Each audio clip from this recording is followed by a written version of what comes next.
اعوذ باللہ من الشیطان الرجیم بسم اللہ الرحمن الرحیم ان اللہ یأمر بالعدل والإحسان وإیتاء ذی القربى وینہی عن الفحشاء والمنکر والبغی یعظکم لعلکم تذکرون صدق اللہ مولانا العظیم۔ آپ لوگ سوچ رہے ہوں گے کہ خطبے کی آخری آیت پہلے ہی پڑھ دی، آج خطبہ ختم، چلیں چھٹی۔ یہ بالکل ایسی ہے کہ آخر کا شروع میں پڑھ دینا، جیسے ہم لوگوں نے آج کل انڈیا پاکستان میں ایک چیز کر دی ہے کہ پہلے زمانے میں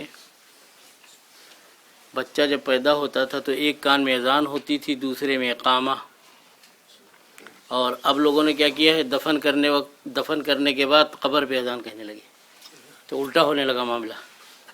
تو اس کا مطلب ہے کہ مرنا پہلے ہے اور پیدا ہونا بعد میں ہو گیا۔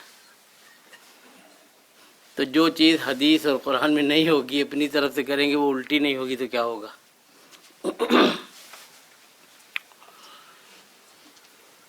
یہ آیت اصل میں ایک خاص تاریخی واقعے کے تحت میں نے پڑھی ہے۔